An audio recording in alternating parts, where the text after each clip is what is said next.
Hi, this is Mark Oelze with PLEDGEtalk and another communication tip. So the last Tuesday tune-up video tip that I shared, I talked about the idea of how I've seen again in myself that my reactivity really comes out of my own past stories. So I shared last week about how I've noticed when people are critical, that it taps into an experience that I've had over and over and over again growing up of people being critical towards me, key people in my life. And so when someone today is critical, I have a tendency to be reactive. But it's not so much because of the other person. In fact, the other person is maybe is trying to mean well and be helpful and even encouraging in some way.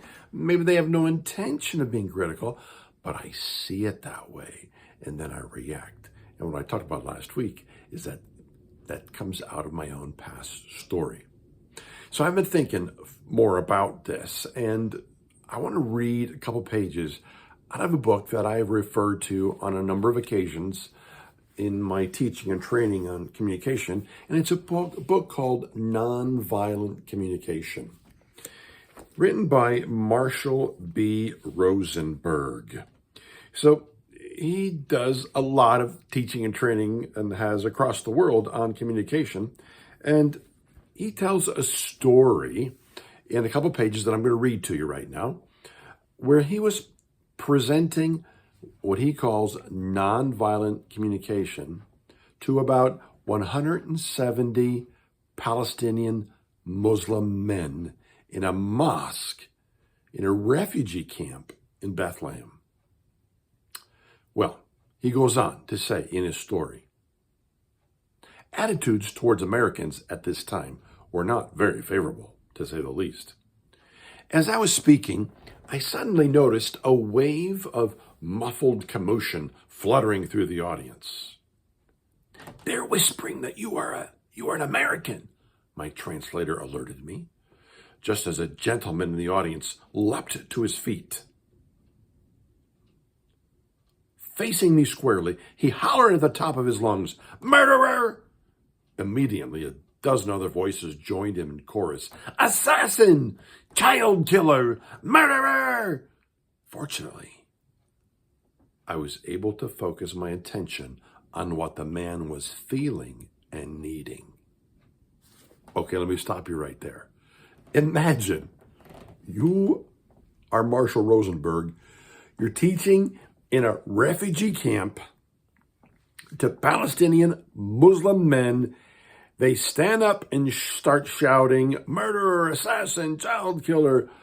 Well, that would be rather disconcerting, to say the least. And if we are not fully aware and thinking about the concepts that we teach in PLEDGEtalk, we are going to ourselves be very reactive. Now, we may be reactive against them saying, "No, I'm not, no, I'm not." Or we may just be reactive in the sense of completely pulling back and shutting down and even saying, "I got to get out of here. This is getting frightening." We might be reacting any kind of a way, but note what Marshal Rosenberg said as he thought back of his own experience. He said, "Fortunately, I was able to focus my attention on what the man was feeling and needing." Focusing his attention there rather than, "Oh, what's happening here?" That's key. Continuing on the story. In this case, I had some cues. You see, on the way into the refugee camp that morning, I had seen several empty tear gas canisters that had been shot into the camp the night before. Clearly, marked on each canister were the words, "Made in USA." I knew that the refugees harbored a lot of anger towards the United States for supplying tear gas and other weapons to Israel. I addressed the man who had called me murderer. "Sir, are you angry because you would like my government to use its resources differently?" I didn't know whether my guess was correct. What was critical was my sincere effort to connect with his feeling and need. Damn right I'm angry. You think we need tear gas? We need sewers, not your tear gas. We need housing. We need to have our own country. So you're furious and would appreciate some support in improving your living conditions and gaining political independence. Do you know what it's like to live here for 27 years, the way I have with my family, children and all? Have you got the faintest idea what that's been like for us? Sounds like you're feeling very desperate, and you're wondering whether I or anybody else can really understand what it's like to be living under these conditions. Am I hearing you right? You want to understand? Tell me, do you have any children? Do they go to school? Do they have playgrounds? My son is sick. He plays in an open sewer. His classroom has no books. Have you seen a school that has no books? I hear how painful it is for you to raise your children here. You'd like me to know that what you want is what all parents want for their children: a good education, opportunity to play and grow in a healthy environment. That's right, the basics, human rights. Isn't that what you Americans call it?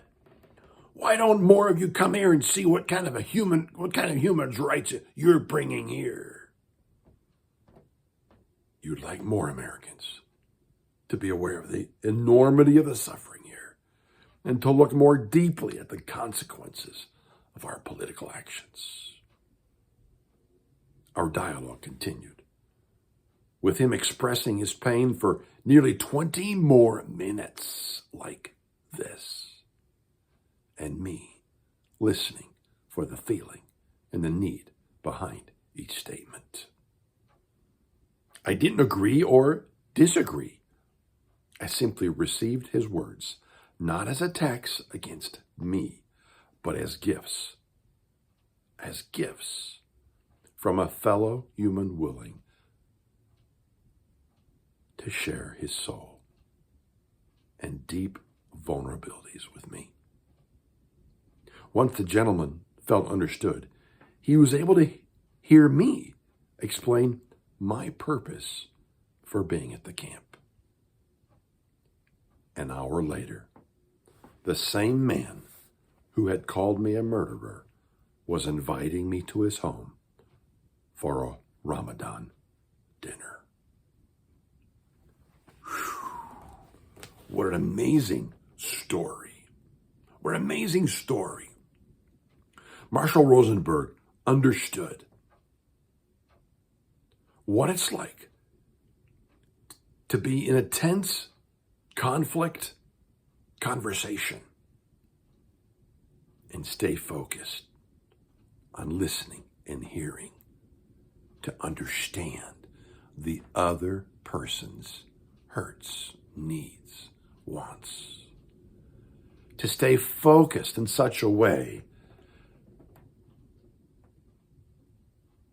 that he could finally come to a place of understanding. And the man felt understood. And Marshal Rosenberg did that over and over again for 20 minutes at least, echoing back in some way or another what he heard that man saying, rather than getting sidetracked himself on the attacks that were coming against him and getting caught up in his own defensiveness and reactivity. What an amazing, beautiful story. And what an example for all of us to reflect on, chew on, contemplate. For me to be mindful again and again and again. When and if someone is truly even in reality angry at me, being critical to me, reacting to me, can I stay focused on hearing them, their thoughts, their feelings, their needs, their story? And can I project back? Can I echo back again and again? Showing them I care and I'm listening to that degree so that they feel heard and understood. Whew. That is what Pledge Talk is all about. I'm grateful for Marshal Rosenberg and all that he teaches in his book. It's a great book to check out again, Nonviolent Communication. That's my tip for today. Be aware of your own reactivity and do everything you can to stay focused on listening to, hearing, and understanding the other person's story. That's it for today. I'm Mark Oelze with Pledge Talk. Thank you.